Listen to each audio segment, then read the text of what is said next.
வணக்கம். இது தமிழம் மலையொலி. இன்று நாம் பேச இருக்கின்ற ஆளுமை நாம் தமிழர் கட்சியினுடைய கொள்கை பரப்பு செயலாளர் அண்ணன் பொதுகை ஜெயசீலன். அவரோடு அரசியலாக பேசுவதற்கு நிறைய செய்திகள் இருக்கு. அண்ணே வணக்கம். அண்ணே வணக்கம்ப்பா. நல்லா இருக்கீங்களா? ஆமா, உங்களுக்கு இப்போ புதிய வேலை திட்டம் வந்திருக்கும். விக்கிரவாண்டி இடைத்தேர்தல் வந்துருச்சு. இப்போ அது ஒட்டியே நம்ம பேசலாம் அப்படின்னு நினைக்கிறேன்.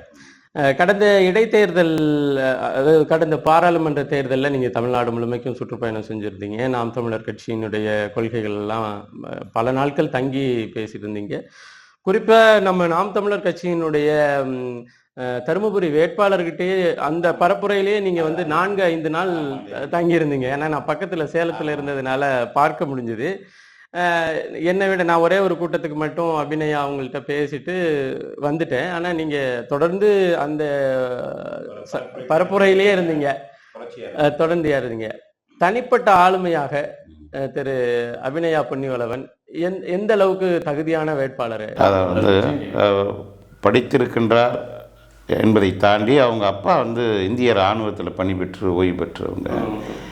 இவங்க படிச்சுட்டு மேற்கொண்டு இப்போ முதுகலை படிப்பையும் படிச்சுட்டு இப்போ பணிக்கு வேலை செஞ்சுக்கிட்டு இருந்தாங்க. இது எல்லாருக்கும் தெரிஞ்ச செய்தி தான்.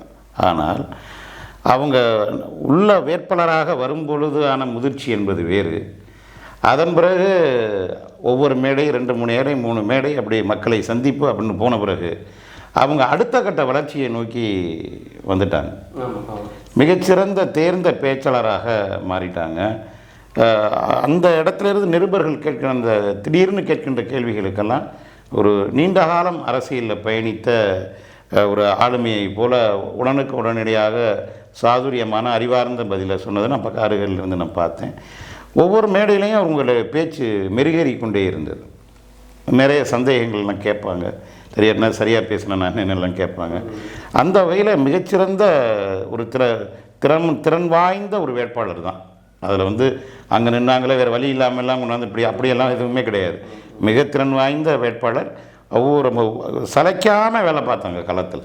மக்கள் சந்திப்பிலிருந்து அந்த திமுக அதிமுகவுக்கு நமக்கு சண்டை வந்துருச்சு ஒரு கட்டத்தில். அவங்க தான் வம்பிழுத்தாங்க. நம்ம அந்த பரப்புரைக்கு போகிற நேரத்தில் அதிமுக அந்த இடத்துல நின்று அவங்க நகரலை. அது காவல்துறை தேர்தல் அவங்களுடைய பணியாளர்களுடைய பொறுப்பு அது தவறு பண்ணிட்டாங்க. நாம் பண்ணும் பொழுது பிரச்சாரம் நீங்கள் பரப்புரை செய்யக்கூடாது, வாகனத்தில் பாட்டுங்க அப்படிங்கும் பொழுது நானும் நான் பின்னாடி வாகனத்தை உட்காந்துருந்தேன். அப்புறம் அபிநயா தான் பேசிகிட்டே இருந்தாங்க. பதில் கொடுத்து வாங்க நேரில் விவாதிப்போம், ஒரே மொழியில் பேசுவோம், வாங்க நேரில் விவாதிப்போம்னு அதை பேசியிருக்கும்போது நம்ம இப்போ தகராறானதோட பிள்ளைங்க வாகனத்தெல்லாம் உடைச்சோன்னே இறங்கி அங்கே போயிட்டாங்க. இது தனியாக நின்றுட்டு இருக்குது. நான் அப்புறம் என்னுடைய வாகனத்திலேருந்து இறங்கி ஓடி போய் நான் கூட பக்கத்தில் நின்று போனேன். அப்போ அந்த ஒரு கலவரம் நடக்கின்ற சூழலில் கூட அறிவார்ந்த அந்த இடத்த அந்த பொண்ணு கையாண்டாங்க. அதனால் அது அண்ணன் சீமானுடைய தேர்வு மிகச்சிறந்த தேர்வு தான் அந்த களத்துக்கு. இன்னொன்று, இப்போ சமீப காலமாக எனக்கே மிகப்பெரிய வியப்பில் ஆழ்த்தின செய்தியாக நான் பார்த்தது தான் ஒரு கட்சி அரசியல் சார்ந்து இருக்கிறோம், தான் பிறந்த வீட்டில் ஒரு அரசியல் இருந்தால் கூட பரவாயில்ல. ஆனால் அபிநயா பொன்னிவளவன் அந்த பாப்பா நான் புகுந்த வீடு தீவிரமான பாட்டாளி மக்கள் கட்சி அப்படின்னு சொல்லியிருக்கிறாங்க. அவங்க பாட்டாளி மக்கள் கட்சியில் ஆரம்பத்தில் அவங்க குடும்பம் பயணித்தது தான். அதுக்கப்புறம் அண்ணனுடைய அரசியலை கூர்ந்து கவனிக்க ஆரம்பிக்கிறாங்க. அப்போ எங்கெல்லாம் பாமக அரசியல் சறுக்குனுச்சு, நழுவுனது, சொந்த மக்களுக்கு அது இப்படி துரோகம் செய்ததுங்கிறதுலேருந்து பாடம் கற்றுக்கொண்டு தான் அவங்க நம்மக்கிட்ட வர்றாங்க. சும்மா உணர்ச்சி வசப்பட்ட மனநிலையெல்லாம் ஒன்றும் வரல. ஏன்னா இப்போ எல்லாருமே அவங்க குடும்பத்தில் இப்போ அவங்க கணவன்லேருந்து அந்த பொண்ணுலேருந்து அந்த பொண்ணோட அப்பாவிலேருந்து அவங்க சுற்றி இருக்கிற எல்லாருமே நல்லா படித்தவர்கள் தான். உடனே அன்றைக்கு வேணால் அவங்க உணர்ச்சி வசப்பட்டு ஒரு சாதிய மனநிலையில் அந்த கட்சிக்குள்ளே போயிருக்கலாம். அதிலிருந்து மீண்டும் நாம் தமிழருக்கு வந்ததெல்லாம் அறிவுபூர்வமாக அறிவார்ந்து அலசி ஆய்ந்து பார்த்து தான் அவங்க இதுக்குள்ளே சேர்ந்துருக்கிறாங்க. இன்னொரு கேள்வி, இப்போ இந்த விக்கிரவாண்டி இடைத்தேர்தல் நிறைய ட்விஸ்ட் அண்ட் டேர்னிங் வருது. இப்போ அஇஅதிமுக தேர்தல் புறக்கணிப்பு செஞ்சிருக்கு. இப்போ நான் என்ன கேட்குறேன்னா, அஇஅதிமுக கடந்த தேர்தலில் விக்கிரவாண்டி தொகுதியில் மட்டுமே பார்த்தீங்கன்னா ஒரு 69,000 ஓட்டு வாங்கியிருக்கு. 72,000 ஓட்டு விடுதலை சிறுத்தைகளும் 69,000 ஓட்டு வாங்கியிருக்கு. இப்ப இந்த 69,000 ஓட்டும் என்ன ஆகும்? அப்படியே நின்னு போயிருமா, இல்ல யாருக்காச்சும் போடுவாங்களா? அந்த அதிமுக, அந்த திமுக எதிர்ப்பு மனநிலை இருக்குல்ல, அதிமுக உண்மையான அதிமுக காரன் திமுகவுக்கு போட மாட்டான். திமுகவிற்கோ திமுக கூட்டணிக்கோ போவதற்கு வாய்ப்பு இல்லை. அந்த ஓட்டு உறுதியாக நாம் தமிழருக்கு கிடைக்கும் அப்படின்னு நான் நினைக்கிறது. யோசனை என்னன்னா, எம்ஜிஆர் வந்து ஒரு தீவிரமான ஈழப்பற்றாளர். அவர் வந்து தேசிய தலைவர் மேதகுவை வந்து தான் வளர்ப்பு மகனை போன அவர் எண்ணினார். அவருடைய அரசியலை நமக்கு முரண்பாடு இருக்கலாம். அதிமுக அரசியலில், எம்ஜிஆருடைய அரசியலில், அதன் பின்னால் ஜெயலலிதாவுடைய, எடப்பாடியோட அரசியலில், கொள்கையில், சித்தாந்த ரீதியாக நாம் முரண்படுறோம், நேர் எதிரில் நிற்கிறோம் நம்ம. ஆனால் அதை தாண்டி ஈழ விடுதலைக்காக, ஈழ விடுதலை போராட்ட களத்தில் நின்ற தலைவருக்காக எம்ஜிஆர் செய்த பங்களிப்பை நாம் மறுக்க முடியாது.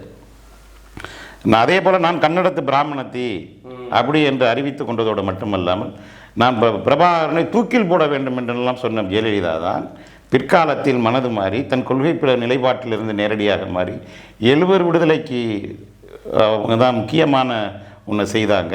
அதே போல் வந்து ஈழத்தில் நடந்தது இனப்படுகொலை, ராஜபக்சே ஒரு சர்வதேச போர்க்குற்றவாளி என்றெல்லாம் சட்டமன்றத்தில் தீர்மானம் போட்டாங்க. இதையெல்லாம் கணக்கில் கொண்டு தான் நான் பார்க்குறேன், அதிமுக, உண்மையான அதிமுக இரட்டை இலை சின்னத்திற்கு போடுகின்ற தொண்டர்கள் நாம் தமிழர் கட்சியையும் அண்ணன் சீமானையும் பெரிய அளவிற்கு அவங்க ஒன்றும் விமர்சிக்கவும் இல்லை. நிறைய இடங்களில் உங்கள் தலைவர் நல்லா பேசுகிறாருப்பா, நல்லா பண்ணுறாருங்கப்பா அப்படிங்கும் பொழுது, அங்கே அந்த ஏற்கனவே விக்கிரவாண்டி தேர்தலில் ஓட்டு போட்ட அந்த 69,000 70,000 ஓட்டுக்கள் அப்படியே நாம் தமிழருக்கு விழுவும் அப்படின்னு நான் எதிர்பார்க்கல. அதில் பாதி அளவுக்கு நானும் நிச்சயம் விழும் என்று என்னுடைய. ஆமாம், உங்கள் கணிப்பு சரிதான். இன்னொன்று நான் யோசிச்சது என்னென்னா, குறிப்பாக அஇஅதிமுகவினுடைய இன்று நிலைக்கு காரணம் வந்து பாரதிய ஜனதா கட்சி தான். அப்போ பாரதிய ஜனதா கட்சியினுடைய கூட்டணிக்கு மறந்தும் வந்து அஇஅதிமுக காரங்க போட மாட்டாங்க. அப்போ அவங்களுக்கு வேற வழியே இல்லை, நாம் தமிழர் கட்சியை தாண்டி தீர்வு. இன்னும் தேர்தலை புறக்கணித்துட்டு இந்த தீவிர இடதுசாரிகள் தேர்தலை புறக்கணிப்பு அப்படிங்கிறது மாதிரி ஒன்று புறக்கணிச்சுட்டு உட்காரணும். அப்படி அவங்களுக்கு 2 வாய்ப்பு. தேர்தலை புறக்கணிக்கிறோம்னா முழுமையான புறக்கணிப்பு, அப்படியே அமைதியாகிறது. இல்லை என்றால் இந்த வாக்கை இந்த ஜனநாயக கடமையை நாம் நிறைவு செய்ய வேண்டும். தேர்தல் புறக்கணிப்போடு கூடிய தேர்தலை நான் வந்து புறக்கணிக்கிறோம். அதே சமயத்தில் மாற்றாக நாம் தமிழரை அவங்க தேர்வு செய்ய வேண்டியங்கிறது அவங்க வரலாற்று கடமை அந்த இடத்துல. அப்படி இல்லை என்றால் இவங்க உண்மையிலேயே நாங்கள் தேர்தலை புறக்கணிப்பு பண்ணுறோம், அதிமுகவுக்கு நேர் எதிரான கட்சி திமுக, எங்களுக்கு எந்த சூழ்நிலையும் திமுகவை ஏற்றுக்கொள்ள முடியாது. அதே போல் அதிமுகவை திட்டமிட்டு சிதைத்து அந்த இடத்தை அந்த வெற்றிடத்தை நிரப்பிக்கொண்ட பாரதிய ஜனதா என்கின்ற மிகப்பெரிய அரசியல் எதிரி அவங்களுக்கு.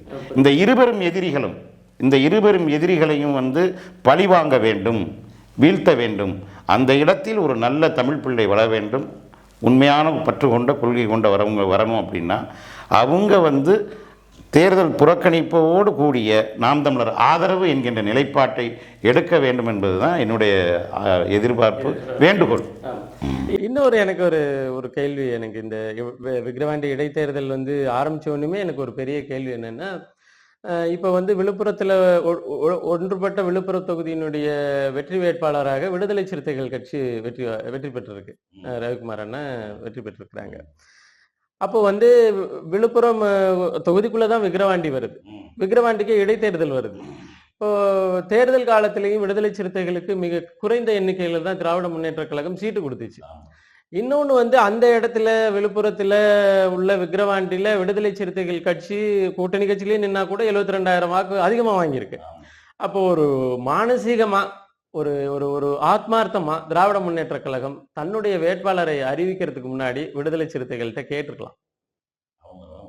ஆனா இன்னொன்னு, இவங்களுக்கு இப்ப இந்த எண்ணிக்கையில ஒரு பெரியது இல்லை. இப்ப இவர் இறந்து போனவருக்கு பதிலாக இன்னொரு சீட்டு தான், அதுல ஒன்றும் பெரிய புரட்சி வெடிக்க போறது இல்லை. ஆனா அந்த இடத்துல ஒரு கூட்டணி ரொம்ப காலமாக நீங்கள் திருமாவளவன் அவர்களுக்கு துரோகத்தையே செய்தாலும் உங்கள் கூட்டணியிலேயே விலகாம இருக்கிறார் இல்லையா, விக்கிரவாண்டி அவர் கட்சிக்கு ஒரு சீட்டை கொடுத்து விக்கிரவாண்டியில நின்று இருக்க சொல்லியிருக்கலாம் அப்படிங்கிறது என்னுடைய எண்ணம். இப்ப விடுதலை சிறுத்தைகள் கோபம் கொண்டு ஏன் நம்ம பாராளுமன்ற தொகுதிக்கு விடுதலை சிறுத்தைகளுக்கு போட்டோம், நம்ம சீட்டுக்கு இதுக்கு நம்மளுக்கே கொடுத்துருக்க வேண்டியதானே, கலைஞர் குடும்பம் சொத்தா கொடுக்க போறாங்க அப்படிங்கிற ஒரு கோபம் வந்து விடுதலை சிறுத்தைகள் ஒரு முடிவு எடுக்கணும்னா என்ன முடிவு எடுக்கலாம்? ஒருபோதும் அவங்க நாம் தமிழரை ஆதரிக்க மாட்டாங்க. ஆனா இப்ப வன்னியரசு இவர்களெல்லாம் ஒரு சாஃப்ட் டோன்ல நாம் தமிழர் கட்சி எங்களுக்கு எதிரி கட்சி இல்ல, அவரு அண்ணன் திருமாவளவன் அவர்கள் கூட நாங்க நட்பு சக்தியா பாக்குறோம்னு சொல்லியிருக்கிறாரு. அது பெரிய விஷயம். அதனால என்னமோ திடீர்னு ஞானக்கண் திறந்தது போல ஏதோ ஒன்று வார்த்தை ஊற்றிருக்காங்க. அப்போ அதை வச்செல்லாம் அவங்கள நம்ப முடியாது.